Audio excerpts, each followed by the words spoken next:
معرض TDS بنصور الموسم الثاني من بودكاست Weaving the Future. أنا النهاردة معايا دكتور طارق خليل، وهو دكتور في كلية غزل ونسيج في جامعة حلوان، ومعانا في الأودينس الطلبة بتوع الكلية دي في السكشن بتاع الهوم تكستايلز والجارمنتس. ازيك يا دكتور، عامل ايه؟ اهلا وسهلا بيكي. اولا انا عايز اشكرك ان انت معايا في البودكاست ده، وعايزه اشكرك ان احنا تعرفنا على بعض من فتره قصيره قوي، ممكن تكون حتى يعني وصلت لشهر، بس احنا تقريبا بقينا اصحاب. اكيد طبعا وبقينا زملاء، وليا الشرف اكيد وحتى طبعا. كل اللي موجودين النهارده انا كان ليا الشرف ان انا اقابلكم واجي لكم الكلاس رومز بتاعتكم في الكليه، ومبسوطه قوي ان انا اتعرفت عليكم، وحاسه ان شاء الله ان قريب هنعمل حاجات حلوه قوي مع بعض. اكيد ان شاء الله باذن الله. ان شاء الله باذن الله. هنبتدي يا دكتور كده اسالك شويه اسئله صغيره. هو انا دايما انا اللي بسال مش انا اللي بتسال، بس يلا ماشي مش مشكله. هنبدل الكراسي هغير الدور دي. النهارده، مفيش مشكله. هنبدل الكراسي المره دي. اهلا وسهلا بيكي. انا من شهر كده عرفت ان حضرتك درست ناس كتيره شغاله عندنا في الشركه تقريبا. تمام. وده كان مصدر الهامي ان انا اصلا عايزه احاور مع حضرتك ونتكلم في موضوع التعليم الاديوكيشن بالصناعه والغزل والنسيج ان جنرال. تمام. في ناس كتيره قوي بتشتغل في المجال بس قد تكون ما تعرفش كتير عن مجالنا. تمام. احنا النهارده موجودين عشان نرد على الناس ازاي احنا بنربط التعليم بالصناعه. في ناس طبعا زي ما قلت لك هم شغالين معانا في الشركه وفي مناصب قياديه في شطا، وقد يكون ان واحد منهم كمان هو عضو مجلس اداره معانا في الشركه. تمام. وبقيتهم يعني مديرين على مستويات عاليه جدا. تمام. فده تمام. برضو هم كانوا في الجامعه تقريبا، يعني قد يكون من 15 سنه هم متخرجين. تمام. من وجهه نظرك ازاي شايف التعليم في مجال التصميم اتطور بقى خلال ال10 سنين اللي فاتوا، وايه الفرق بين طلبه زمان وطلبه النهارده؟ شوفي، بسم الله الرحمن الرحيم والحمد لله رب العالمين والصلاه والسلام على سيد المرسلين. خليني اقول ان العلاقه ما بين الاماكن الانتاج هي المفروض انها علاقه من قديم الازل، وهي علاقه فيها توأمه بطريقه او باخرى، لان مراكز الانتاج من غير الخريجين او من غير المتخصصين في مجال الانتاج بتاعهم مش هيبقى فيه انتاج كواليفايد يعني ليه ان هو يبقى موجود في السوق المصري يعني. وبالتالي النهارده دي احنا بنحث عليها من زمان قوي قوي، وبنحاول دايما نعمل زي تواصل ما بين المنشأة التعليمية او الكليات او الجامعات، وبالاخص بقى الاقسام العلمية، مع مراكز الانتاج اللي هي موجوده في السوق، سواء بقى بشكل رسمي في صوره بروتوكولات بتتعمل ما بين القسم العلمي وما بين الجهه دي، بحيث ان هو يحصل تعاون او يحصل كومبيتيتور ما بين بعضيهم، ان هم يعني يكملوا بعض، يعني يبقى هو كومبلمنتري لبعضيهم، يعني بمعنى ان هم النهارده انا كجهه تعليميه بشوف احتياجات السوق ايه، ده لازم طبعا. علشان خاطر انا مش مهم ان انا عندي اخرج خريج وخلاص. طبعا. لا، انا لازم اخرج الخريج بتاعي يكون خريج اب تو ديت، يكون صح. موجود في السوق. صح. يعرف ايه اللغه اللي موجوده في السوق. ويمكن احنا بنراعي الموضوع ده من اول لما الطالب يخش القسم العلمي عندنا. اولا طبعا انا اولا طارق احمد ابراهيم خليل، استاذ التصميم في قسم هندسه المنسوجات كليه الفنون التطبيقيه. الطالب طبعا عندنا في الكليه بيخش اعدادي الاول وبعدين 4 سنين جوه التخصص. الكلام اللي انا هقوله ده كلام اورال، على المفروض ان هو يكون موجود في كل اقسام الكليه، ان انا بهدف ان الخريج بتاعي يكون ريليتد للي موجود في السوق.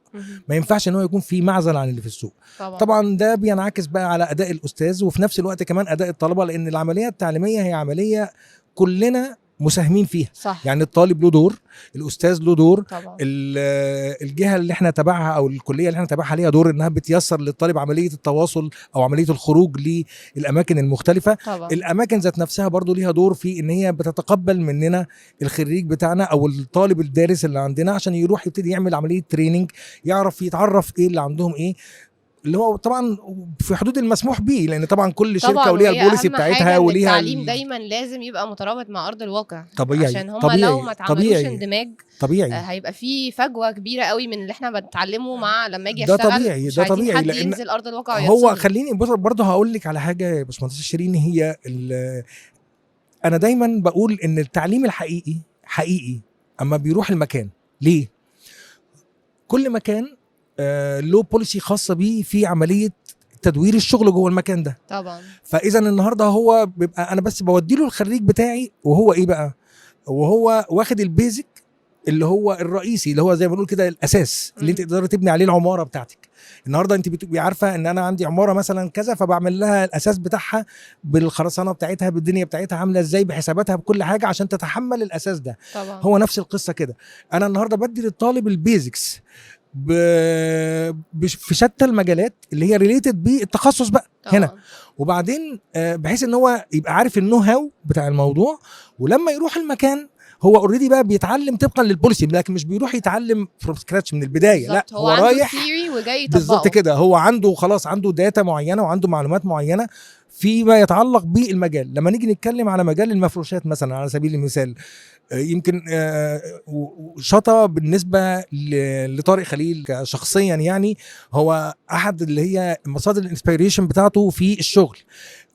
لأني أنا طبعا بقول إن هو أي ديزاينر لو ما شافش أو ما استغلش النعمة اللي ربنا سبحانه وتعالى اداها له وما دورش على مصادر إلهام ليه مختلفة، سواء بقى مصادر الالهام اللي هي مرتبطه بالطبيعه، مصادر الهام مرتبطه بالنواحي الثقافيه، مصادر الهام مرتبطه بالنواحي الدينيه، وده احنا بنقولها دايما ان هي دي مصادر الالهام طبعا للطالب او للدارس او اللي بيتناول موضوع الفنون بشكل عام.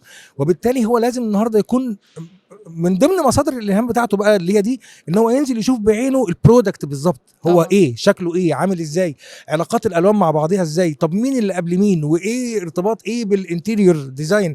ودايما بنقول ان النسيج يعتبر برودكت يتبني عليه كل ما هو تاني بعد كده، بيتبني عليه كل حاجه، بيتبني عليه الفرنتشر والسجاد بالظبط كده بالظبط كده. حتى يعني عشان ما يفرقش في لون ليه القماش. برضو ليه؟ لان هي دي مرتبطه بطبيعه البرودكت ده. البرودكت النسيج هو بينتج ماس برودكشن، ففي كميات طبعا. فانا النهارده ممكن كاستمر يعني مثلا بروح اختار الوان معينه للقماشه بتاعتي، عايز اخد الستاره دي مع قماش التنجيد ده مع المفرش ده مع ده برودكت موجود، فانا باخده وابتدي ابني عليه كل ما هو بعديه، اللي هو كل بقى الانتيريور، ارضيات، سواء الارضيات دي كانت ارضيات خشب، ارضيات رخام، ارضيات ايه وات ايفر ايا كان، لان كل الحاجات دي موجوده ايه باي بيس. لكن التكستايل عامه او الفابريك عامه هي اللي بتبقى دايما موجوده كماس برودكشن. فانا بالتالي هي اساس بالنسبه لي نمره واحد. ويمكن ده انا بقوله مش علشان خاطر ان انا مثلا بقول ان القسم بتاعي هو ده نمره واحد وبقيه الاقسام، لا، هو كل فنون تطبيقيه بكل مجالاتها ال 14 مجال اللي فيها هم كلهم مكملين لبعضهم طبعا. لا غنى عن فنون تطبيقيه في حياتنا طبعا. واي مكتب فني في شركات غزل، احنا عندنا مكتب فني فيه مهندسات طالعه من صباغه، طالعه من طباعه، طالعه من تجهيز، بالظبط كده. وهتلاقي حضرتك لو انت بتقدمي خدمه متكامله، بتلاقي نفسك حضرتك محتاجه لحد انتيريور، حضرتك محتاجه لحد ممكن يكون بتاع معادن، حد خزف، ايه وات ايفر ان كان الفكر اللي انت عايزه تعمليه ايه او تنفذيه ايه. وبالتالي انا عايز اقول ان فنون تطبيقيه هي موجوده في حياتنا من اول لما بنصحى لغايه لما بننام، فنون تطبيقيه معانا على طول. صح. بس وده يعني يعود على اهميه الكليه، وان هي مفروض انها يبقى فيها ارتباط وثيق جدا جدا بالصناعه طبعا. سواء على مستوى صناعه كبير او حتى لو على مستوى الخريجين اللي هو بنقول الصناعات الصغيره ومتناهيه الصغر، وده اللي هو الاتجاه بتاع الدوله دلوقتي. وان الصناعات الصغيره دي بطريقه او باخرى بتساعد بشكل قوي جدا جدا, جداً. في حته الاستثمار جداً. وحته القوى الاقتصاديه بالنسبه للبلد. والخريج من عندنا هو اوريدي بيبقى خريج كواليفايد ان هو يعمل ده، سواء في مجال تخصصه او في مجالات تانية، لان هو عارف النو هاو ازاي. ميبي لما اكون محتاج حته متخصصه شويه ممكن الجا لحد يكون صديق ليا او زميل ليا في التخصص فاروح له فيها، لكن بنعرف نشتغل في كل حاجه. انا واثقه وموجودين في كل حاجه. انا واثقه من ده، وعامه يعني معظمهم حتى عندي على اللينكدين، بحب ادخل واشوف شغلكم كلكم يعني. اكيد. وحضرتك يمكن لما شرفتينا وفي الكليه وشفتي بعينيكي ان هو بيشتغلوا في مجالات عده، سواء في مرتبطه بالمفروشات، مرتبطه بالجارمنتس، مرتبطه بالموضه. وهنا نرجع ونقول أهمية الموضة في كل حاجة طبعا. طب وانت شايف ان الطلبة بتوع حضرتك يعني هم ميالين لأني اتجاهات او ترندات في التصميم؟ بصي خليني اقول برضو على جزئية، انا ما ينفعش اوجه الطالب لاتجاه معين. صح. لكن كل واحد لان انا لا هو بص هقول لحضرتك على حاجة، هو طبيعي جدا جدا واحنا في الكلية ان احنا يكون بنعود الخريج بتاعنا ان هو يكون صاحب قرار. صح. وده اظن انت بالنسبه لحضرتك دي مهمه جدا جدا، وحضرتك انت يمكن قلتيها قبل كده ان دي حاجه مهمه بالنسبه لك. انت النهارده لما يجي لك خريج وجاي يتقدم عندك في الشغل، انت ممكن تبقي جايد ليه، اوكي، لكن انت مش محتاجه ان انت تخشي معاه في كل التفاصيل، لان هو المفروض ان هو جاي بيشتغل عشان يشيل عنك هيدك معين طبعا او تارجت معين انت مظبوط هتكلفيه بيه، فهو طبعا المفروض إن هو مايكرو مانجمنت من اوحش الحاجات اللي ممكن حد يعملها في الشغل يعني. بالظبط. فالنهارده احنا مع الطلبه عندنا خليني بقى اكلمك على ادائنا هنا كقسم علمي. يعني احنا بنعود الطالب من اول لما بيخش في سنه اولى قسم تخصص، يعني ان هو ازاي يبقى صاحب قرار. بس طبعا احنا عندنا 4 سنين، فبيتدرج حته القرار بتاعته دي لغايه لما اوصل بيه لغايه بكالوريوس. في بكالوريوس انا ما بقررش حاجه، ويمكن الطلبه بتوعي موجودين هم اللي يقرروا، صح هم اللي يقولوا احنا عايزين نعمل ايه وما نعملش ايه، هم اللي يختاروا الباليته اللونيه. زي ما قلت لحضرتك انا بديهم بيزكس، انا بعرفهم ان الموضه اهميتها ايه، بعرفهم ان الموضه مش بس مجرد ديزاين، لا ده فيها الوان وفيها قصص طويله وعريضه وفيها باترنز بتستخدم وفيها نقوشات عامله ازاي، والكلام ده هو يختار. هو لازم يكون صاحب القرار وهو يكون قد القرار ده. ومسؤول ليه؟ عن القرار. انا بقول ان هو لما يتعود على ده وهو في حضني وهو جنبي وهو معايا لسه، احسن ما يطلع بره ويواجه ارض الواقع. خلينا اقول برضو ان هو لما هيشتغل وهيقول قرار، ولو القرار بتاعه ما طلعش صح، هو ده معرض ان هو ممكن يقولوا له شكرا مع الف سلامه باي باي. لا، فانت النهارده بتتعود على ده. وطبعا بنحرص جدا جدا على ان ساعه المناقشه الاخرانيه اللي هي بتاعه التخرج بتاعتهم، ان احنا نجيب الجهات المعنيه او الجهه مثلا انا ممكن اكون نفذت فيها الشغل العملي بتاعي، علشان خاطر يبقى مناقش ليه فيشوفه، ومن حقه ان هو يساله اكنه بيعمل معاه انترفيو بس هو لسه جوه الكليه عندي، عشان يقدر ده كده ايه تاكيد على ان القرار لازم يكون نابع من الطالب مش من عندي ودي أنا. حاجه انا برضو حابه اكدها لكم المره التانية. انا عارفه ان انا كلمتكم في الموضوع ده، بس هي فعلا مهمه قوي. معظم الشركات دلوقتي بقت بتمشي ورا الديزاينر، ان الديزاينر بيبقى دارس سوق الديزاينر ده ماركتير وفي نفس الوقت هو ثيرابيست. ليه؟ هو بيدرس احتياجات السوق، بيدرس العميل بتاعي محتاج ايه وبيطبقها بقى على شغله، whether هي رسمة طباعة او رسمة نسيج او لون معين مثلا في الصباغة او حاجة من كده.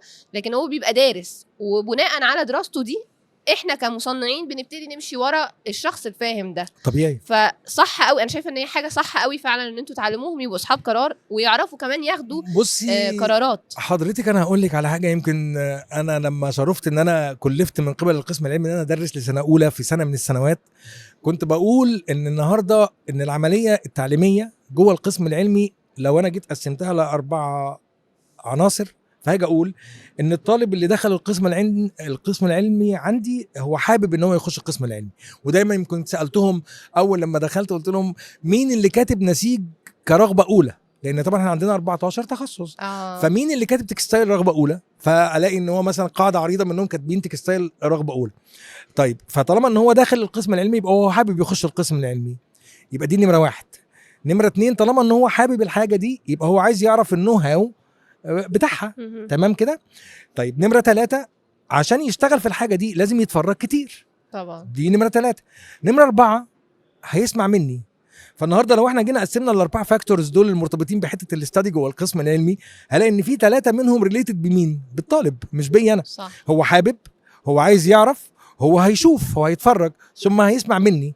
فالثلاث عوامل دول يبقوا 75% منهم للطالب، و25% اللي هو الداتا او المعلومات او النولج اللي هو بياخدها مني او من زمايلي طبعا جوه القسم العلمي. واهم حاجه برضو يا دكتور ان هم يبقوا حابين. يعني انا عايزه احط مثلا طبيعي خطوط كتيره قوي طبيعي تحت حابين جدا دي جدا. عشان انا لو حابب فانا هروح الاكسترا مايل، هدرس اكتر، هعلم نفسي اكتر، علشان هشوف كده هو أكتر. ده بقى ردي على حضرتك في الجزئيه اللي انت بتقولي لي انت بتوجههم لاتجاهات موضه معينه. لا انا بقول بيزكس، وهو كل واحد منهم عشان هو حابب ان هو يشتغل في البروجكت ده او في التارجت ده او في التاسك اللي مطلوب منه ده، هو يروح يبتدي وانا ليدر بالنسبه لهم، اوجه يمين اوجه شمال، اللي هو زي المدير الفني كده لما بيبقى قاعد على الخط. هو مش بينزل يلعب في الملعب، هو اللعيبه هي اللي بتلعب في الملعب اللي هم الطلبه بتوعي. لكن انا كمدير فني بره بدير المنظومه وبشوف ايه بالظبط. انا دايما بقول ان في الشغل في حاجه اسمها في الانتربرينور شيب بالذات او رياده الاعمال، صاحب العمل هو بيلعب دور المايسترو. تمام. ان هو بيحرك الناس، تمام. بيحرك الاوركسترا، ما بيتدخلش في كل التفصيلات بنفسه، مش لازم يفهم كل حد بيفكر وبيعمل ازاي، طبعا لكن اهم طبعا حاجه ان هو طبعا يعمل الترابط والتناغم طبعا ما بين الناس. طبعا. وبعدين في حاجه دايما بنأكد عليها في الشغل، روح التيم وورك. صح. الخريج بتاعي هو عنده حاجتين، يا اما هيشتغل شغل خاص بيه وده خلاص حاجه بتاعته هو، رايه ودنيته وحكايته وروايته، لا بس حتى دي لازم فيها تيم وورك. ما اختلفناش، لكن هقول ان هو الديفولت بقى العادي ان هو بيشتغل جوه تيم وورك، وانا برضو بحرص على ده. يمكن انا بدرس للطلبه عندي في القسم سنه تانية وبكالوريوس، وفي سنه تانية وانا بعودهم على ده. ويمكن الكرو اللي موجود معايا الجميل ده اللي انا بسميه اللي هو الكرو البروميسنج بتاع قسم تكستايل، يعني كانوا معايا في سنه تانية واشتغلنا كتيم وورك مع بعضينا. وعشان كده لما جينا في سنه رابعه برضو اكدنا على نفس الفكره، بس بكونسبت شغل تاني مختلف معاهم، حاجه مور ادفانسد شويه، وبالاخص في المشروعين سواء مشروع التخرج النمره 1 او مشروع تخرج 2. حرصت كل الحرص ان يكون كل الشغل معتمد على حته ان هو تيم وورك مع بعضيهم، ونمره 2 ان كل قرار مرتبط بالشغل يكون قرار نابع من عندهم هم، مع الاستعانه بكل بقى السبل اللي موجوده، التكنولوجي اللي موجوده، التطورات اللي حصلت في البرامج اللي في الشغل، الافكار اللي موجوده في السوق وتناولها ازاي، وتوظيفها وارتباطها بالمنتج اللي هم بيعملوا له الديزاين بتاعه. لان هو الطالب بتاعي بيتعلم ان هو يكرييت الشغل فروم سكراتش من البدايه خالص. هو معاه سبيسيفيكيشنز معينه للماشين اللي هو هينفذ عليها الشغل بتاعه، في سبيسيفيكيشنز ثانيه خاصه بيه هو بيحددها اكوردنج للويفتس اللي هو بيستخدمها في عمليه الشغل بتاعته. وبالتالي فكره الديزاين، طب وايه التطور اللي حصل في مجال الديزاين؟ ويمكن احنا خدنا معاهم التجربه دي في الترم الاولاني في بروجكت 1، ان حبينا نستخدم تكنولوجيا الاي اي ولان هي بقت اللي هي موجوده دلوقتي. بس خليني اقول لحضرتك ان الاي اي مش هو اللي بيشغلني، انا اللي بشغله. انا عايزه اقول لحضرتك ان الاي اي واخد حيز كبير قوي في حياتنا، لدرجه ان كلنا بقينا، يعني انا بتكلم برضو في الحته العمليه مش الدراسيه، بقينا معتمدين عليه، وهو فعلا هعلق لك على دي. اثر شغل ومجهود كنا بنعمله دلوقتي تلاقيه بيتعمل لك في ثانيه، ان هو بقى يعمل ريندرز، حتى 3 دي ريندرز. معتمد على ايه؟ معتمد على الانبوت بتاع البني ادم كده 100%. بس فانا النهارده دايما كنت برضو دي نصيحه ودايما بقعد اقولها لكل الطلبه اللي عندنا سواء في فنون تطبيقيه حلوان او في اي مكان انا بروحه، ان انت اللي بتشتغل على نفسك، وانت اللي بتميز نفسك عن غيرك، وانت اللي بتبين نفسك ان انت كويس ازاي ومش كويس ازاي. انت اللي بتبني نفسك من اول يوم جوه القسم العلمي. لغه نمرة 1، البرامج اللي هي المختلفة نمرة 2، وان انت تجدها بمهارة. كل ده بيتقلك من وزنك، كورسات بتاخدها، تريننج بتعمله. وعايزه اضيف لحضرتك برضو ان از ديزاينر في نقطه مهمه قوي، وهي مرتبطه بالبيرسونال براندنج، ان انا ازاي اعرف اسوق لنفسي از ديزاينر. هو الديزاينر ده زي ما قلت لكم ان هو ده عامل زي حد كلنا بنسمع له طبيعي، فلازم انا ابقى في كامل، انا دايما ملائم بالموضه، عارف كل التفاصيل الجديده أكيد. وانا طبعا لو هشتغل في الهوم تكستايلز فلازم حتى اعرف حاجات قريبه لمجالي، زي مثلا الاخشاب، ايه اللي طالع موضه في الخشب، طبيعي. ايه اللي طالع موضه في الدهانات، ايه اللي طالع والوانه موضه ايه ودنيته ايه وارتباطها بالقماشه بتاعتي ايه هي بالزبط. لان خليني اقول، بصي، هو اما نيجي نقول الديفينيشن بتاع كلمه تصميم، هو plan for something. بتتكلمي هنا على المطلق. انا ما حددتلكيش انت هتعملي بلان لايه، انت بتعملي بلان للديزاين، بتعملي بلان للماتيريالز اللي بتستخدميها، بتعملي بلان للاستراكشرز اللي انت هتستخدميها، بتعملي بلان للاسلوب او انهي اتجاه في الديزاين هتشتغليه، بتعملي كل حاجه، من ضمنها بتعملي بلان للفرنيتشر اللي هتستخدميها وارتباطها بالتكستايل او بالفابريكس اللي هتحط عليها. وانا شفت ان انتوا اوريدي كنتوا عاملين حاجه، البرزنتيشن اللي انتوا فرجتواني في الجامعه، انا بصراحه كنت يعني انسبايرد قوي، ان لقيت كنتوا اصلا عاملين ده من نفسكم، ان انتوا رحتوا فرع شاطه، اخترتوا قماش من هناك. ما هو انا بقول لحضرتك، مش انا قلت لك في البدايه خالص ان شاطه يعتبر احد الانسبيريشن الخاص بيا واللي انا بنقلها للطلبه بتوعي. خليني اقول ان السوق فيه كومبيتيتورز كتير، بس القصه هنا بقى مين اللي متميز عن مين وبايه. وده اللي هو انا قبل ما اقول للطالب اعمل ديزاين، لا انزل استغل النعمه ربنا سبحانه وتعالى اداها لك، اللي هي الكاميرا الرباني دي. صح. هي دي كاميرا رباني لاي حد بيشتغل في مجال الارت عامه يعني. صح. انزل شغل الكاميرا دي وخد منها زي ما خد منها، اللي هي بنسميها فيجوال كلتشر، اللي هي الثقافه البصريه.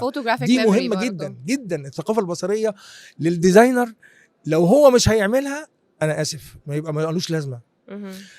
نرجع للحته بتاعت اللي هي التكنولوجي الجديده اللي هي بتاعت الاي اي. انتوا ممكن تكونوا بتستخدموا الاي اي في ايه في شغلكم؟ احنا عملناه اوريدي في البروجكت نمره واحد. بروجكت واحد ده كان كله مبني على التكنولوجي بتاعت الاي اي. احنا كنا فكرنا ان احنا الكليه طلبت مننا كقسم علمي يعني ان مشروع التخرج بتاعنا يكون ريليتد لتجميل او موظف لتجميل الكليه. قديم بالفضل في المشروع ده للطالب اسمه محمود ابو المجد، لان هو ده طالب عندي وهو اللي كان صاحب الفكره دي. احنا طبعا عملنا برين ستورمنج مع الولاد قبل. انا قابلته اعتقد في الجاليري صح؟ في الجاليري في الايفنت اللي كان معمول، حضرتك قابلتيه طبعا. وقلنا نقترح افكار مختلفه. قعدنا نقترح فكره 2 3 4 ومن ضمنهم طبعا هم متروك ليهم لان هو ده بتاعهم هم مش بتاعي انا. انا عملت خلاص واشتغلت. بس اكيد حضرتك تبقى واقف بتتفرج بفخر يعني. انا لا عارفه والله هقول لك على حاجه يمكن هم عارفينها، ان انا لما بشوف الفرحه في عينيهم هم انا ببقى مبسوط يعني حقيقة. انا الفرحه بتاعتهم دي هي اللي بتسعدني انا شخصيا، لكن مش بسعد لان انا النهارده انا بقالي مش عايز اعد عشان خاطر عدى سنين كتير قوي بدرس يعني، لكن خليني اقول لك ان هو من خلال الطلبه بتوعي هم والشغل اللي هم بيعملوه هو ده اللي بينعكس عليا انا بالسعاده. فمحمود ده كان صاحب فكره ان احنا نعمل، احنا عندنا يا دكتور 14 قسم. قلت له تمام. قال لي طب ما نعمل ندمجهم مع بعض في تصميم. لا نعمل مجاميع وكل مجموعه تعمل قسم معين. طيب اوكي اعملوا لنا افكار، هاتوا لنا افكار الاول وتعالوا ايه. فلقيتهم هم من نفسهم، وعشان كده بقول لك بقى ان هم بيوجهوني معاهم. عمليه التعليم والتعلم دي عمليه متبادله، واللي بيحكمها وين هم بيكسبوا وانا بكسب. انا بكسب افكار من الطلبه بتوعي تفتح لي انا مدارك خاصه بيا انا شخصيا. دي حقيقة. وهم بيكسبوا ان انا ازاي بوجههم ان هو التارجت بتاعهم ازاي. فلقيتهم هم جايين بافكار معتمده على التكنولوجيا بتاعه الاي اي. قلت حلو جدا جميل جدا. احنا كده انا كده اطمنت ان هم ماشيين في الطريق الصح. مع السوق يعني بالظبط كده، او على الاقل ماشيين بالتوازي مع اللي موجود في التكنولوجي بتاعت الديزاين بره ان هو الاي اي. بس عندي وقفه هنا ودي باكد عليها، ان الديزاينر هو اللي بيشغل الاي اي مش الاي اي اللي بيشغل. طبعا لو الاي اي انا هعتمد عليه كايجنسي مثلا كده بس، فين الروح؟ التصميم بيطلع لك من الاي اي تحس ان هو فاقد للروح. الديزاينر لما بيحط ايده، لما بيحط فوكابولري معينه عشان يكتب بيها الداتا اللي هو عايز يقولها عشان يطلع له الديزاين ده، في روح دخلت هنا للتصميم. لكن لو انا خدت التصميم بتاع الاي اي كده بس لوحده، لا وحطيتيه جنب تصميم تاني حصل فيه تدخل من العنصر البشري. لان هنا النهارده ايه اللي كان بيحصل؟ ان هم كانوا بيطلع لهم افكار تصميميه اكوردنج للفوكابولري اللي هم كانوا بيحطوها او للمعلومات اللي هو كانوا بيدوها للبرنامج عشان يطلع لهم الافكار. طيب متشكرين جدا جدا، انت كده عملت اللي عليك، انت قطعت لنا 50% من المشوار. بس انا بقى اللي هو عارفه انت لما تعملي طبخه الملح والفلفل طبعاً. اللي هي دي هو من الاخر هي اللي بيستخدم الاي اي اللي هي لو ما قالوش كل تفصيله انت محتاج، هو انت من الاخر الهيومن بينج هو اللي بيوجه الاي اي. جميل جدا جدا. فاحنا برضو احنا كمان في شركتنا بنعلم الناس دلوقتي ازاي تستفيد اقصى استفاده من الاي اي. ما تقولوش مجرد اكتب لي كذا، لا قول له انت مين وبتعمل ايه وشغال في شركه بتعمل ايه وبقالك قد ايه في السوق، وبعد كده اطلب منه انت عايز ايه. لا انت كمان انت ممكن تقول له كمان ان اتجاهات السوق بتقول ان الالوان كذا صح. وان الباليته اللونيه بتاعت السيزون ده كذا. يبقى انا اللي بشغله مش هو اللي بيشغلني يعني. لان انا اصلا انا ضد ان الاي اي هيقعد الناس في البيوت. لا الاي اي وسيله زيها زي كده. لما كنا زمان بنشتغل واحنا في الكليه وانا طالب زيهم كده كنت بشتغل مانيوال، بس لما جيت كمبيوتر بالبرامج بتاعته اللي هي متخصصه في مجال التكستايل بدات اعمل فكره التصميم. انا كنت قاعد من يومين كده، وهم المفروض ان هو في مطلوب منهم تاسك معين يعملوه يعني، فلاقوني في 5 دقايق بعت لهم كذا تصميم كده ورا بعضيهم، وكلهم بسيستم معين وبنظام معين. فهم حتى ما قالوا لي انت كده هتاخد امتياز في الماده يا دكتور، والدكتوره كده هتطلعك الاول علينا يعني.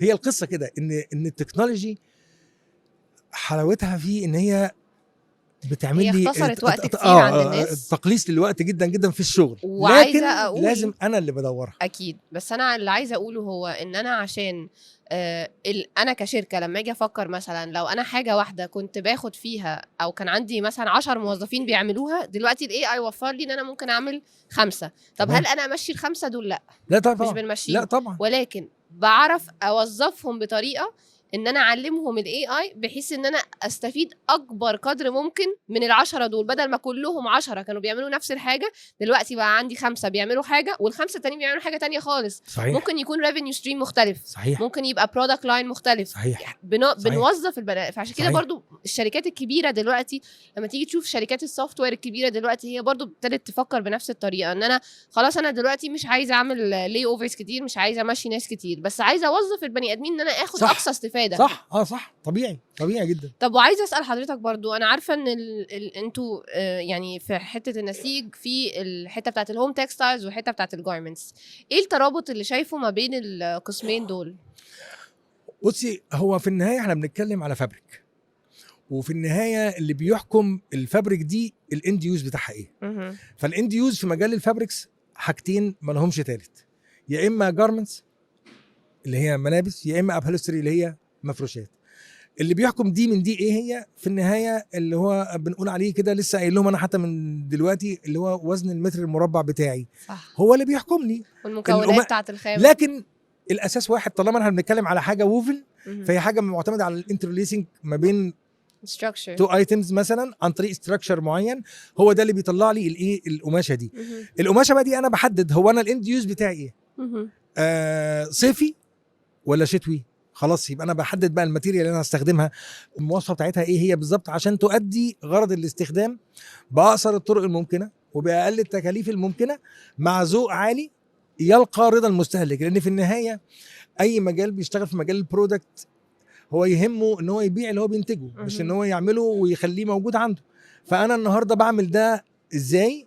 ان انا لما بعمل ماركت سيرفي للطالب بتاعي، او ان هو بينزل يتفرج، سواء زي ما قلت بقى في مفروشات او ملابس، هو بينزل يتفرج يشوف حاجات كتيره قوي قوي، وعلى اساسها يبتدي بقى يشوف اتجاهات ايه، يربط نفسه كمان مش داخل جمهوريه مصر العربيه بس، لا انت مطلع على العالم. لان النهارده عن طريق الموبايل بقينا العالم كله بقى يعني سمول فيليج خالص يعني. فانت النهارده بتقدري تشوفي كل الاذواق اللي موجوده فيه. ويمكن انا اتناقشت مع حضرتك في الموضوع ده برضه لما شرفتينا في القسم، وقلت لك ان النهارده انت بتقول للطالب عيش مع نفسك، خد لك اسبوع 2 3، ويمكن ده الاول اللي احنا بنسيبه للطالب، ان هو معاك 3 4 اسابيع اعمل دراسه كامله ووافيه عن اللي انت الاند يوز بتاعك ده، او البرودكت اللي انت هتطلعه ده، على مستوى جمهوريه مصر العربيه وعلى مستوى العالم كله. وازاي يعرف يعمل له لوكاليزيشن، ان هو يمصر المنتج ده كتير قوي. احنا بيجي لنا الهام من شركات من ايطاليا والبرتغال. بس بصي الحوار معاكي انا هتلاقينا دخلنا في كذا حاجه متشعبه جدا جدا. ليه؟ لان احنا بنتكلم على حاجه هي موجوده معاكي from birth to this.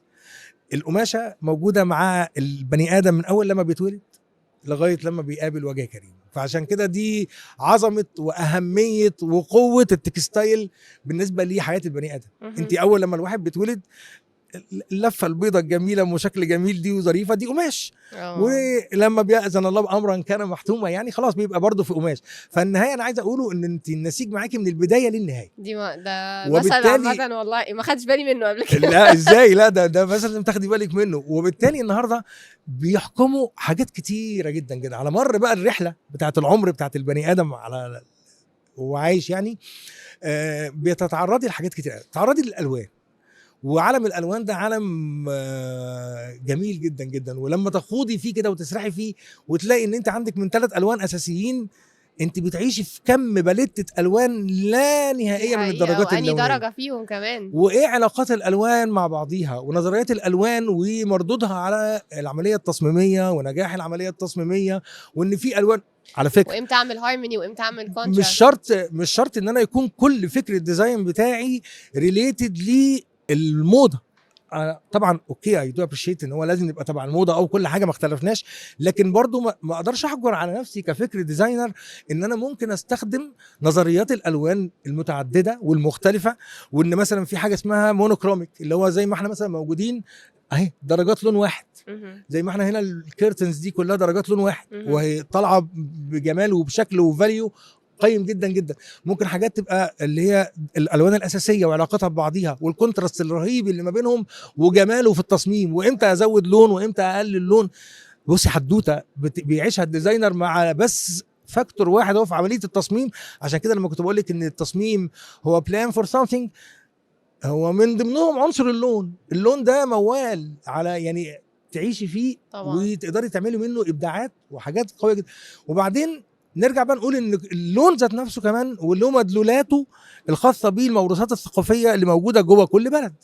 احنا انا ممكن اشوف اتجاه الموضه العالمي ايه، لكن افرضي ان هو ما تناسبش معايا ككالتشر شرقيه مصريه، صح. مش شرط ان انا اخدها بقى كلها. صح. يعني حتى بالاخص في الموضه بتاعت اللي هي الجارمنتس نفسها والتفصيل بتاعها، في حاجات ممكن تبقى في حاجات بنقول عليها شوية. رغيف عيش بالنسبة وفي حاجات بنقول بالظبط كده. احنا كنا بنستخدم منطلق رغيف العيش على الحاجه البياعه، اللي هي الحاجه اللي اي زبون داخل جاي ياخدها، ودي الحاجه الاساسيه اللي اي صانع دايما بيبقى عايز بيدور عليها طبعا طبيعي. بس في نفس الوقت ما بنحجرش على الديزاينرز ان هم كمان يخلقوا الوان طالعه موضه، الوان كده ممكن تكون بكميات ابسط ولكن الاثنين دايما بيعملوا ماتشنج حلو مع بعض. انا ممكن في الشو روم بتاعتي ابقى بعمل اللي هو الديفولت اللي هو اللي هو رغيف العيش. رغيف العيش زي ما انت هتقولي، انا هستخدم الكلمه، عجبتني على فكره الكلمه دي وانا قلت لهم عليها يعني. لكن خليني اقول ان هم اعمل النسبه 60 70 75% من الشغل بتاعي اللي هو ما بيني وبين الكومبيتيتورز بتوعي اللي في السوق موجودين عاملين ازاي، الشغل ايه هو طبيعته ايه، الماتيريال ايه، الاستراكشر ايه، اتميز بايه، اشوف ايه اي عنصر من عناصر الانتاج اللي هي ممكن تحقق لي التارجت بتاعي وتحقق لي ربح كويس.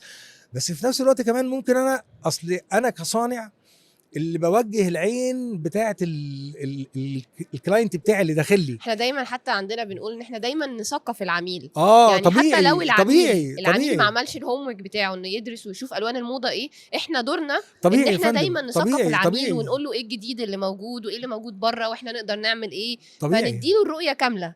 كنت كتير قوي بتضايق للاسف، يعني كان عندنا جروب كده بنبعت لما اي مثلا حد بتاع تركيبات ستاير ولا حاجه يروح لبيت عميل لازم طبعا يصور عشان احنا نبقى معانا بروف يعني ان البيت ده خلاص خلص ومفيش اي مشكله فيه نوعا ما من المراجعه. يعني كنت بتضايق قوي لما اشوف ان في بيوت حتى الوان غريبه، ستاره خضراء بغض النظر عن دي بس خضراء ابل جرين يعني ستاره حمراء، ستاره الوان وبعدين مشجرات كتير قوي. فابتديت ان انا اشتغل حتى مع السيلز، لا يا جماعه انت العميل جاي ممكن يكون هو مش فاهم زيك، انت واخد تدريب ايه الموضه اللي موجوده واخد تدريب ايه الالوان اللي طالعه ترند واخد تدريب ايه اللي ينفع مع ايه.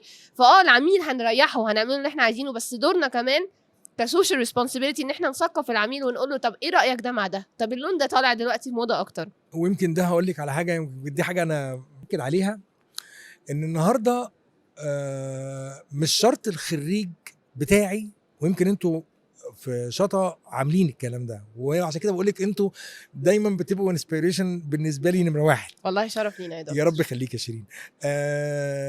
النهارده لما يكون بتاع السيلز اللي عندك جوه المعرض متخصص، فانت كده يعني جدا تارجت. يعني ليه؟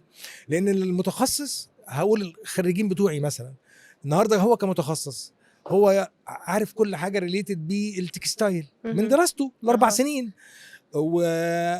وكمان مغلفه بحته بقى الذوق والجمال والموضه فلما النهارده بتاع السيلز اللي عندك في اي شو او اي معرض من معارض حضرتك ويكون متخصص. ويمكن هو ده اللي بقى موجود دلوقتي. يمكن حتى في دي وظائف استجدت على فكره. الاول كان بيقوم بموضوع السيلز ده بياع مع كامل الاحترام طبعا لخريج التجاره، كان بيقوم بيه اللي هم خريجين تجاره، معاهم بكالوريوس تجاره تجاره ومحاسبه وكل بس حاجه. هو كان حضرتك التارجت الرئيسي بتاعه هو بيتارجت العميل اللي داخل له ان هو يبيع معاه رقم امتار مترجمه لفلوس مش عارف ايه الكلام ده. لكن كانت عنصر الذوق سنه ما هو مش كير بيه، لان هو ما درسوش، هو مش عشان هو مش عايز. كنا يعني حريصين قوي ان احنا يبقى عندنا حاجه اسمها سيلز انجينير بالظبط. ما ده لسه بقى بحكي لحضرتك عليه، ان هو انا حتى كمان لقيتها في ايجنسيز تانية بتشتغل في مجال الجارمنتس، ان هو الخريجين اللي بيشتغلوا في السيلز بيها بيبقوا خريجين فنون تطبيقيه قسم. انا اكتشفته عامه. هي دي ليها ميزه ايه هي؟ ان هو النهارده جاله عميل معين سواء من مصر او من بره وبيعمل معاه ديل معين. لما العميل ده يلاقي ان اللي بيعمل معاه نيجوشيشن بتاعته دي حد فاهم وواعي ومدرك اللي هو بيقوله ايه، وان هو يقدر منه اكتر. بالظبط كده. وده هيبقى حاجه بياعه للمنتج اكتر من ان انا حضرتك ان العميل، خلي بالك العميل ما هوش دلوقتي مش ذكي، لا كل يعني بصي دايما اقول لك على حاجه، دايما انا احترم ذكاء الشخص اللي قدام مني واعتبر ان هو حاجه جينيوس من خلال المعامله. اذا اكتشفت ان هو بقى مش حاجه زي كده اوكي خلاص انا بوجه الحوار معاه على قد الليفل بتاعه، لكن انا لازم افترض فيه ان هو ذكي وفاهم وعارف كل حاجه علشان خاطر اقدر انا ابيع له المنتج بتاعي. لكن لو انا بقول له هو زي ما هو كده وما عنديش غير هو ده، لا انا مش هعمل حاجه ومش هحقق اي حاجه بالنسبه للمكان بتاعي. فالوظيفه اللي هي الجديده دي اللي هي السيلز انجينيرنج دي بقت موجوده في مجال الجارمنتس وبقت موجوده في مجال المفروشات. ودي يمكن حتى بنقولها للخريجين بتوعنا، انك انت عشان تشتغل الشغلانه دي لازم زي ما قلنا بقى الحاجات اللي انت تشتغل فيها على نفسك، تبقى عارف البرامج اللي هي اللي ريليتد بيه حته ادمنستريشن معينه للتاسك ده او للتارجت ده. لازم تكون اللغه بتاعتك كويسه عشان خاطر وارد يجي لك عميل بيتكلم باللغه الانجليش مثلا او لغه فرنساوي وات ايفر ايا كان ايه، انت في النهايه لازم تبقى بتشتغل على نفسك في اللغه. وارجع اقول على اهميه برضو البيرسونال براندنج في البوزيشن بتاع السيلز مهم قوي. احنا بيجي لنا كتير قوي عملاء جاي تسال على بياع معين، تمام، يعني احنا عندنا اكتر من 150 بياع. تمام ليه البياع ده دايما كل حد بيجي يسال عليه؟ علشان هو اما راح له مره واتعامل معاه مره word of mouth بتاع الريبيوتيشن بتاعته بقت خلاص الناس جايه عايزه تتعامل مع الشخص ده عشان هو بيدي لهم honest review، بيدي لهم honest feedback، ممكن يكون بيعمل معاهم كمان فولو باك رابرت خلاص بيتكلم معاه سايكولوجي. هي عامه بالزبط. تاني اهميه السايكولوجي في مجالنا مش طبيعيه، مش طبيعيه ان انت تعرف ازاي تريح تقعد مع العميل. احنا البيعه بتاعتنا ممكن تاخد لها ساعتين 3، انا خلاص جايه افرش بيتي كله والفرنتشر والستاير والهوم تكستايل البدن باث كمان، فلا هي قاعده ممكن تاخد لها 3 ساعات. ممكن لما اتكلم مع العميل وزي ما انت بتقولي بقى حته بقى اللي هي السايكولوجي دي، لو انا قريت من العميل ان هو مثلا بيخاف من الحسد، فانا ممكن اروح جاي موجهه من خلال برضو بقى دراستي انا اللي هو الانجينيرنج بتاعي، من خلال دراسته للالوان وارتباط الالوان بموروثات ثقافيه معينه، اوديه للالوان اللي هي ممكن وانت بتاخد الفرنيتشر بتاعتك او بتاخد الفابريكس بتاعتك دي عشان خاطر ده اصل ده بيمنع الحسد، فلو حد جالك وشاف الحاجه حلوه فانت اهو. ده غير ان كل الرجاله ليهم يعني تحيز لالوان معينه والستات ليها الالوان معينه، فانت ازاي تبقى قاعد مع راجل ومراته؟ بص الستات بتحب الالوان كلها اساسا مبدئيا، بس يعني الستات مايله اكتر للفواتح، ده اللي احنا اكتشفناه ان الستات مايله اكتر للفواتح والرجاله بتحب اكتر الغوامق. فانت تبقى قاعد ما بين اتنين خايف ان هم يتخانقوا قدامك. برضو هرجع واقول لك وفي راجل ممكن يبقى شاري دماغه فيقول لها بقول لك ايه عيشي خلاص اعملي اللي انت عايزاه. لكن في حد بيبقى هي دي الكيمياء اللي ما بينهم بقى، دي مالناش دعوه بيها، دي ما يبقى ممكن نعمل قسم اللي هو علاقات اجتماعيه ونظبطه قبل ما يخشوا يشتروا يعني. لكن هم في النهايه عايز اقول ان كل ما هو ترندي بيبقى موجود، هو تلاقيه بيبقى هو ده اللي حاكم الست والراجل في حته الايه الاختيار. دايما هنسمي ان الراجل ده اللي هو البوكيت ماني والست هي اللي هي ليها الذوق والاختيار والكلام من ده، ولان برضو الست هي اللي بتبقى قاعده جوه البيت اطول فتره ممكن. دي حقيقة. الراجل بحكم الحياه وبحكم الشغل والارتباطات والمسؤوليات والكلام ده كله بيبقى معدل وجوده جوه البيت قد ايه، فهو الطبيعي ان هو انت تقولي والله انا عندي راي كذا، لكن في النهايه بس براحتك مش اللي هو يعني انا ما اقدرش اقول ان ده سلبيه على قد ما بقول ان هو ده حته نوع من اللي هو الكومبرمايز ما بين الراجل والست اللي هم هينشئوا الحياه بتاعتهم دي حقيقه. وبرده لما نيجي نتكلم على الترندز، انا كنت غششت الشباب بتوع الهوم تكستايلز اخر مره، قلت لهم يا جماعه غشوا من زمايلكم اللي في الجارمنتس بتوع الجارمنتس. ليه تمام. بقى؟ ان في حاجه اسمها في الجارمنتس حاجه اسمها فاست فاشن.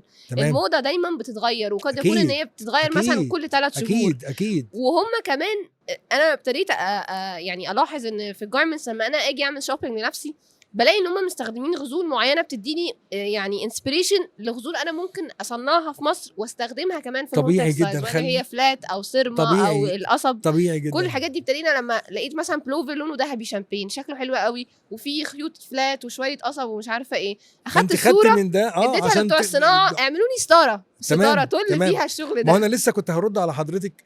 بصي هو خليني اقول ان طبعا احنا التكنولوجي اللي حصلت في مجال صناعه الغزل والنسيج وفي مجالات مختلفه في الصناعه بقت حاجه طبعا جميله جدا جدا يعني. وبالتالي هنا انت النهارده كديزاينر انت بقى العوامل النجاح بقت في المتناول وبقت سهله، بس الفكر اللي بيدورها. انت زي ما انت حضرتك كده قلتي مثلا خيوط القصب، طب هي الخيوط القصب لو انا استخدمتها في التنجيد هتبقى عمليه ولا مش عمليه؟ فانا هنا بحدد. انا عندي داتا خامات، عندي داتا ستراكشر، عندي داتا الوان، عندي داتا في كل عنصر او كل ايتم من الايتمز بتاعه الانتاج. صح. فانا النهارده اخد ايه جنب ايه عشان خاطر ايه عشان اعمل ايه صح. في الاخر. صح. وهي دي هنا النقطه بقى، وهي دي شطاره الديزاينر، وهي دي الشطاره بتاعت اللي هي ممكن تميز انا كمنتج شاطه مثلا وكومبيتيتور ليا، لا ده انا استخدمت الخيوط الفلانيه وادتني افكت معين وادتني فاليو معينه بشكل يكون ايكونوميك بالنسبه لي وفي نفس الوقت قيمه جماليه جميله وتلقى رضا المستهلك. فهي دي الشطاره بتاعت اللي قايم على عمليه الانتاج.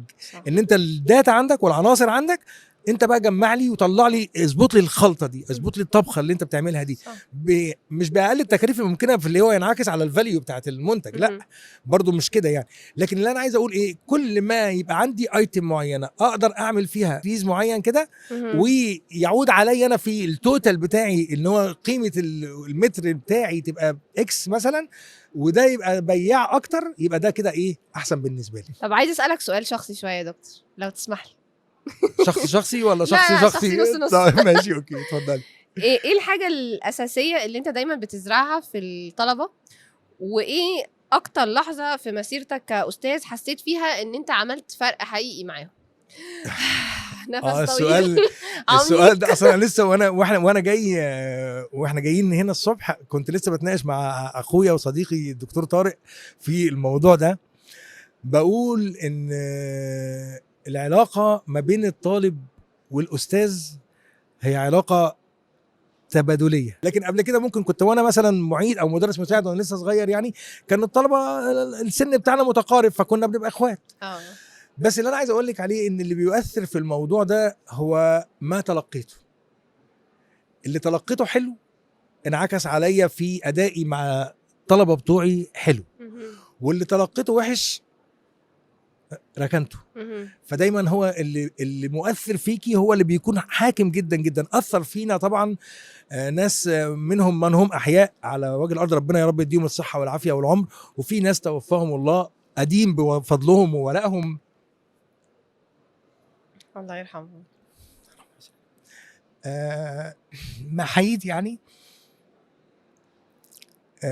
فالعلاقه اللي بتحكمني بزمايلي بالطلبه بتوعي هي فعلا علاقه زي ما قلتها لك برضو احنا في سياق الحديث يعني وين تو وين. هم ما كسبوش هم الاول، وانا يمكن قلتها لهم مره، قلت لهم انا بيكو اكون، من غيركم لا اكون. فدي اعتقد انها اجابه وافيه. دي حقيقه توفي تماما يعني. كلام ملهم قوي وعميق وانا حسيته. انا جيت الجامعه الاسبوع اللي فات عشان اشوف محاضرتكم شكلها عامل ازاي. حضرتك شفتي الجو فانا فعلا حاسه ان حضرتك زي ابوي ليهم، يعني في علاقه ابويه. دي حقيقه ويمكن هو ده لما هو يستشعر بالامان ويكون الاستاذ بتاعه بطريقه او باخرى مطمنه، هو هيخليه انت شلتي من عليه ومن على كتافه عبء كبير جدا جدا مرتبط بالشغل. ما هو احنا في النهايه اللي ما بيننا ايه، هو داخل يتعلم مني حاجه وانا اتعلمت قبل كده على ايد اساتذه افاضل حاجات كتيره جدا جدا جدا. زي ما قلنا بناخد الحلو دايما معانا ونكمل بيه الرحله بتاعتنا، علشان خاطر زي ما احنا قاعدين دلوقتي وبنقول لك الله يرحمهم ويحسن اليهم، ده علمونا وقالوا لنا وشكلوا شخصيتنا واثروا فينا بطريقه او باخرى، وعلمونا ازاي نقف في مواقف مختلفه، وازاي نبقى سادين في المواقف دي، وازاي بيعتمد علينا، وازاي لما يبقى في تاسك معين مطلوب هتقولي فلان وفلان هم يجوا يشيلوا الشغلانه دي، لان هي موثوق تماما سواء كان على مستوى القسم العلمي او على مستوى اداره الكليه ان دول اوكي هيعملوا الحاجه زي ما الكتاب بيقول، زي ما اللغه اللي هي الدارجه يعني بتقول. فنفس الكلام كده انت بتقولي بالنسبه للطلبه بتوعك، لازم تدي لهم ده، لازم تشعريهم بده علشان يبقى شلت من عنهم العبء اللي هو بتاع ده. وامتى نهزر مع بعضينا، وامتى نتكلم بجد، وامتى ممكن اروح جاي قارص شويه، بس هنا القرصه هم امنين ليها، هي مش قرصه غدر، احنا عارفين ان هي قرصه امان بالنسبه لهم، ان هو لا نصحى، احنا مطلوب مننا شغل، مطلوب مننا كذا، لان احنا في النهايه انا بقول للطالب منهم انت من اول يوم معايا في اول محاضره بتخشها جوه الترم حضرتك بتحط الدرجه بتاعتك، انا ما بحطهاش، صح. انت اللي بتحط الدرجه بتاعتك، صح. انت اللي بتحددها مش انا الحمد لله بشتغل في ماده عملي، وهي ماده فيها اكشن ورياكشن، وانا بحب جدا جدا مجال المواد دي، حتى المواد يعني مثلا ممكن اكلف بان انا ادرس ماده نظري، باخد المحتوى بتاعها واصيغه في قالب عملي، لان انا بحب قوي قوي اللي هو الاكشن والرياكشن ما بين الطالب والاستاذ والاستاذ والطالب طبعا. وزي ما قلتها لك كده اللي هو انا من غيرهم هدرس لمين؟ هدرس للديسكس يعني ملهاش لازمه، وهم من غيري مين اللي هيقول لهم المعلومه؟ ما فيش حد، يعني لا البورد هتقول لهم ولا الداتا شو هتقول لهم ولا حاجه، انا اللي بقول. فمن خلال ده هي النجاح، هو ده النجاح اللي بيحصل كده، اللي هو العلاقه الطيبه الجميله اللي بيجسد فيها الاحترام، الحب، الاخلاق، الادب، الايجابيه، السلبيات بنركنها على جنب. القصه مش قصه شغل وبس وخلاص وانتهينا، لا احنا بنتعامل مع بعضينا، وهم بيعيشوا معايا اكتر ما بيعيشوا مع اهاليهم في البيوت، وبالتالي النهارده وحتى لما يدخلوا المجال المهني هيلاقوا برضو ان موضوع الاب الروحي ده هو مش مختصر بس في الجامعه، لا طبيعي بيخشوا في مكان، مكان مديرك برضو نفس الحاجه، بالظبط هتلاقي بالظبط. ان في ممكن يكون حد حتى كتيم ميت معاك في التيم هو واخد شخصيه الاب الروحي طبيعي. ودي حاجه مهمه قوي بحسها، يعني انا حاسه دايما حتى بابايا اللي عندنا في الشركه بيقول عليه هو الاب الروحي بتاعنا، ربنا الصحه والعافيه طبعا، وان طبعا. في ناس اكبر منه في الشركه، وانا حتى في ناس، في بنات حتى عندي في المكتب الفني هم اكبر مني او في سني، بس هم شايفيني اختهم الكبيره او زي امهم شويه في المعامله. لا اختهم في المعامله اختهم مش امهم. اصل انا هقول لك انا عندي يعني الامومه عاليه قوي عندي. تمام بحب احتضن الناس شويه. تمام. وزي ما حضرتك بتقول لازم يبقى زي ما في شد لازم ترخي، اكيد لازم اللي قدامك يبقى فاهم امتى تشد وامتى ترخي، وامتى أكيد. هو يقدر يستوعب منك حاجه. طب انا هقول لك على حاجه، بصي وانا متاكد ان هو في ال 16 واحد اللي موجودين دول هم النهارده لما بيعملوا شغل او بيبقوا خايفين، مش خايفين مني انا كان انا ممكن ابقى في ايدي درجات ولا حاجه، لا الدرجات ده اقل حاجه ويمكن ادفع حاجه ممكن نتكلم فيها، لكن هم ممكن يبقوا حريصين قوي قوي قوي ان انا ما ازعلش، ان انا ما اخدش على خاطري اكتر من ان هم خوفهم من الدرجات، فهم بيبقوا كير ان هم يعملوا شغل على مستوى عالي جدا جدا علشان هم متارجتين ان احنا عايزينه يبقى مبسوط، الرضا، راضي الرضا. مبسوط سعيد فرحان بينا، مش درجات اخر حاجه. لو دايما حتى انا بقولها للطلبه، بقول لهم من اول المحاضره برضه، اللي عايز يقعد يحضر عشان يستفيد حاجه اهلا وسهلا بيه، اللي مش عايز يحضر وهيغلوش او هيأثر على زمايله لا يتفضل مع الف سلامه ما يحضرش، والخمس درجات بتوع الغياب دول زكا كده مني انا هديهم لك، لكن انت هتخسر يا ريت كل الدكاتره لا والله لا، لكن انت هتخسر معلومات طبعا لا تقدر، هتخسر معامله، هتخسر اسلوب، هتخسر متابعه لا تقدر بدرجات خالص بالمره. فعشان كده انا حته الدرجات دي حاجه مكمله للعمليه التعليميه، لكن التارجت الرئيسي بتاعي ان هو يستفيد قبل ما انا استفيد، وان هو يستشعر ان هو عمل حاجه مفيده قبل ما انا استفيد منه، وان هو يبقى حاسس ان هو حقق التارجت اللي هو بينشده من البدايه. انا حطيت تارجت معين ان انا اعمل كذا، فانا واحده واحده وصلت للتارجت ده، والتارجت ده مناسب لي اللي مطلوب مني ايه، هو فرحان بيه وسعيد بيه. انا كنت ببص لهم كده اقول لهم انا فرحتي من الفرحه اللي انا شايفها في عينيكوا دي. انتوا في ده بالاخص في بروجكت واحد يعني، ان هو كانوا كلهم هم قاعدين كل واحده منهم بتتصور جنب القطعه بتاعتها او اللوحه بتاعتها، كانت سعيده جدا وفرحانه جدا. انا ببص لهم كده واقول هو ده المكافاه، ده اللي هو لا مليون يقدر في المية. بثمن، مليون ملوش في دعوه بقى المية. بالسالري مليون ولا في المية. بالايه ولا الكلام ده كله خالص. لا، هي الحاجات اللي هي العوامل الانسانيه بالنسبه لي انا انا ايموشنال شويه يعني، فانا دي مهمه جدا بالنسبه لي اكتر من اي حاجه. كان عندي دكتور قال لي جملة عمري في حياتي ما نسيتها. قال لي انت بتيجي الجامعة دي باباكي بيصرف فيها كذا، وانتي على مدار الترم ده بتاخدي معايا، مش فاكرة كان عدلنا عدد المحاضرات، قسم الرقم اللي احنا بندفعه للمادة دي الماده دي على عدد المحاضرات. قال لي انتي عشان لما تيجي تغيبي حصة انتي اكنك رميتي تقريبا كانت 1500 جنيه ساعتها. تمام 1500 جنيه ولا 2000 جنيه في الارض. هل تمام. انتي ترضي بده؟ تمام. هو ما كانش بيوجه لي الكلام ده عشان انا بصراحه كنت ملتزمه، بس اداها لحد جنبي، والموضوع اثر فيا ان انا وانا بصحى من النوم لو كنت ناويه لا انا مش قادره اصحى النهارده، انا هكمل نوم. لا هتقومي. لا انا دي معناها ان انا لسه رامي 1500 جنيه من 6 سنين. بصي متخيل؟ انا هقول لك ردا على الجزئيه دي، لانك سبحان الله اكنك انت بتقري اللي جوايا بالظبط. انا بدرس طبعا وليا الشرف في كليه فنون تطبيقيه حلوان، قسم هندسه المنسوجات، وبحكم ان انا يعني الحمد لله يعني ليا علاقات طيبه مع ناس زمايل ليا في اماكن تدريسيه تانية، فانا كنت بروح ادرس فيها في كده كالتشر مثلا معينه ممكن تيجي تتقال او تلاقي الناس بيقولوها ان يا عم الجامعات الخاصه دي الطالب بينجح بفلوسه. طبعا الكلام ده نيفر ايفر يعني خالص. لكن احيانا انا كنت مثلا اجي انفعل على طالب في الجامعه الخاصه عشان خاطر كان بيبقى في ذهني اللي سيادتك لسه قايلاه دلوقتي حالا، انت ابوك علشان خاطر يقدر، انت مبدئيا مثلا ربنا ما ارادش ان انت تجيب المجموع اللي يدخلك جامعه حكوميه مثلا، فانت لجأت للسكند تشويس بالنسبه لك، وعايز برضو تكمل دراساتك وشغلك وتدريسك في اللي هو الجامعي يعني، فانت خلاص والدك وبحكم الابوه والامومه اللي موجوده سواء في الاب او في الام، لو هيقعدوا من غير اكل ومن غير شرب عشان خاطر يكملوا لابنهم علامهم، هيعمل الكلام ده، وممكن يوصل ليل بنهار، وممكن يشتغل بدل الشغلانه 2 و3 عشان يحقق، لان هي دي حاجه دي بيلت ان جوه الواحد. انت وانس ان انت عرفت ان انت بقيتي اب او بقيتي ام او بقيت اب، خلاص انت بيتزرع جواكي اللي هو شعور المسؤوليه. وهنا بنتفاوت كبشر في الاحساس بالمسؤوليه ومردودها وترجمتها في الحياه عامله ازاي، لكن في النهايه انت بتيجي تقولي ان انا ده ابني، وزي ما اتعامل معايا انا عايز اعمل لابني، ولو قدرت اعمل احسن هعمل احسن، لكن لو ما قدرتش على الاقل هعمل له اللي هو فانا كنت احيانا اجي انفعل على الطالب مش عشان خاطر ان انا عايز انفعل عليه، انا صعبان عليا باباك او مامتك هم عاملين ايه عشان حضرتك تخش وتيجي تشتغل، ما تجيش ليه؟ ايه اللي وراك؟ يعني العيال ماسكين في ديلك مثلا في البيت، ولا انت قاعد بتعمل لهم حاجه طول اليوم؟ ما تعال احضر واقعد وشوف الشغل واعمل اللي مطلوب منك وحققه. احنا مش بنتكلم في ذره، احنا بنتكلم في حاجه انت مجرد هتعمل فيها عقلك دماغك، هتترجم معلومات معينه وداتا معينه هتفهمها. الاتيتيود اللي بياخده في الجامعه هو نفس الاتيتيود اللي هيعمله في الشغل.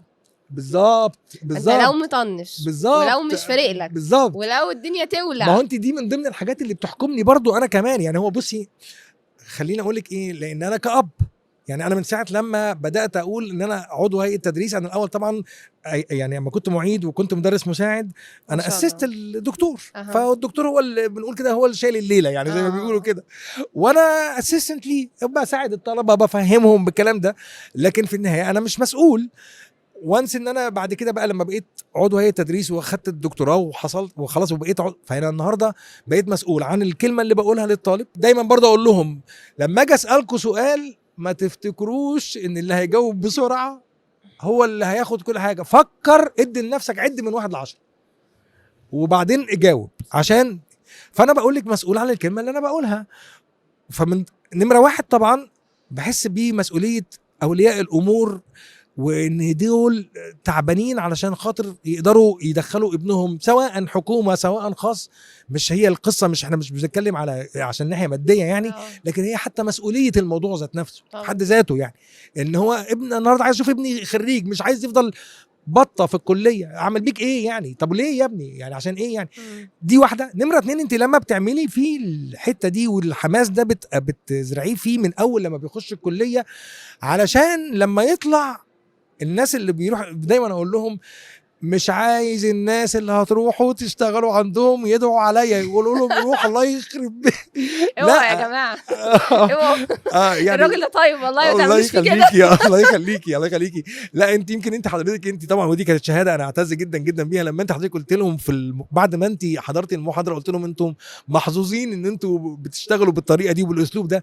هو ده ما جاش من فراغ، هو ده طبعا جاء من إن انا اشتغلت على نفسي كويس علشان خاطر يعني ابقى عضو هيئه تدريس متكامل ما بين ماده علميه وما بين طريقه شغل وطريقه اداء لا وباين يا دكتور، جميلة. انا ملاحظه في حضرتك يعني اختلاف كبير برضو عن ظل الدكاتره اللي انا كنت متخيلاها يعني. لا ما هو انا برضو ما اناش كبير او انا صغير برضو ما انا لكن هي القصه بس كلها ان هو زي ما بقول لك كده، ان ما احترمتش الجيل اللي موجود دلوقتي واحترمت فكره يبقى انا بعزل نفسي عنه.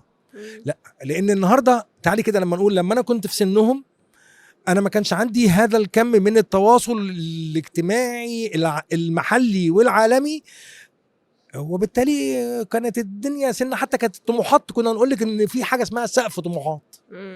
دلوقتي ما عادش في سقف للطموحات، انت بقى منك للسما على طول.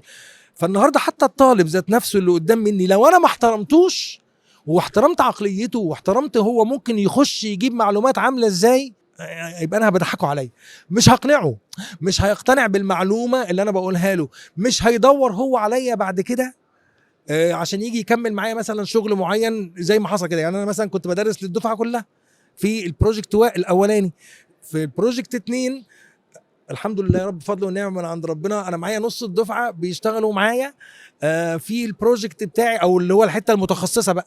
ودي كانت سياسه احنا انتهجناها في القسم العلمي عندنا بقالنا مثلا حوالي 20 سنه او 25 سنه، ان احنا بنخرج الخريج اللي هو زي ما بيقولوا كده ماسك العصايه من النص. انت اوريدي عارف كل حاجه في التكستايل او في النسيج عامه، لكن انت معاك حاجتين، معاك بروجكت عام اللي هو بتاع الابولستري اللي هي المنقوشه بقى او الساده او وات ايفر ايا كانت ايه بتوظيفاتها المختلفه، سواء تنجيد سواء ستاره سواء معلق وات ايفر ايا كان ايه، وده البروجكت اللي هو الاولاني وده بيشتغلوا فيه الطلبه كلهم. وبعدين في بقى البروجكت بتاع الترم الثاني اللي هو بيبقى بروجكت متخصص شويه، في ناس تشتغل في النيتنج اللي هو التريكو، في ناس تشتغل في الوبره اللي هي الفوطه والبشكير والحاجات دي، في ناس بتشتغل في الكاربت، في ناس بتشتغل في اللي هي اقمشه البسيطه اللي هي بتنفذ على انوال معينه بتجهيزات معينه اللي هي يخصني. فاشكر ربنا يا رب الحمد لله الحمد لله ان انا نص الدفعه اختاروا ان هم يبقوا موجودين معايا في لدرجه حتى انا من العدد بتاعهم الله اكبر يعني عشان مش الحسد، انا اضطريت ان انا ادخل في المحور بتاعي ده اللي هو بتاع التخرج ده، وان شاء الله حضرتك هتبقي مشرفانا في المعرض برضو ان احنا نعمله تو سيكتورز. طالما ان احنا بنتكلم في الاقمشه البسيطه فهي ممكن تتوظف باختلاف المواصفه لملابس ومفروشات، فنص الطلبه هيشتغل ملابس ونص الطلبه هيشتغل مفروشات، وانا عامل فولو اب للمجموعتين ومعايا طبعا زمايلي اللي هم المشرفين معايا على الموضوع عاملين فولو اب معاهم في المجال ده وفي المجال ده، وبننفذ هنا في مصنع وبننفذ هنا في مصنع تاني. فالحمد لله يعني. دكتور انا شايفه ان هم محظوظين بيك، وحضرتك تاني مرة برضو تقولي لو الكلمة تسمح دي وأنا لي ان بعتبرها هم شكر. كمان ان حضرتك برضو محظوظ بيهم. اكيد اكيد. انا عندي امل كبير في كل اللي قاعد النهارده وفي الدفعه دي بالذات. لا انا بقول لك دول انا اعتقد مسميهم ان الدفعه في الواعده. وجه اللي بيحصل حوالينا في العالم من اهم الدفعات اللي طالعه هي كل الدفعات اللي جايه، عشان هم شافوا كتير وتعلموا كتير ومحظوظين بدكاتره زي حضراتكم. وانا عايزه اشكرك على اللي بتعملهم معاهم واللي بتعمله معانا احنا كمان. ربنا يخليكي. يعني احنا لينا الشرف ان نبقى من ضمن النموذج التعليمي بتاع احنا الكلية. مكملين لبعضينا يا باشمهندسه شيرين، احنا مكملين لبعضينا بطريقه او باخرى. فزي ما بقولها للطلبه كده انه احنا الاثنين عنصر واحد متكامل. احنا برضو التعليم من غير الصناعه ملوش لازمه. يعني مليون في المية. كل دول العالم اعتقد كده ان الكليات اللي هي او مجالات الدراسه اللي هي مرتبطه بالماس برودكشن وبالكاستمر انا اوفلي شور يعني ان هم اوريدي كل لازم شغلهم بيبقى يعملوا من خلال collaboration طبعاً. ايجنسيز بتاعت مصانع، والتعليم في المصنع والحل المشكلات بتاعت الصناعه، وان هي ده يبقى المنهج بتاعهم في التدريس. كده انا خرجت حد كواليفايد تماما ان هو يقود القاطره ويكمل بيها يعني، ويبقى من نجاح لنجاح باذن الله يعني. ان شاء الله. فان شاء الله يكون ده هو الاوتبوت بتاعنا، وان شاء الله طبعا تفضل التوأمه دي موجوده على إن طول شاء الله. وما تنقطعش ابدا. وعايزه اشكرك يا دكتور طبعا على أنا وقتك وعلى انا مجهودك متشكر جدا جدا، وعلى ربنا المقابله يخليكي. الجميله دي، انا اتبسطت منها بصراحه. ده لقاء جميل جدا جدا، يمكن هي دايما الانطباعات الاولى تدوم، وانتوا كشاطه بالنسبه لي حاجه جميله جدا انا بحبها جدا جدا، وبالتالي اي حاجه هتحصل معاكم إن شاء اكيد انا بقى يعني حاببها وستسفاي ليها تماما الله. يعني. إن شاء الله. فشكرا جزيلا جدا شكرا يا لحضرتك. دكتور.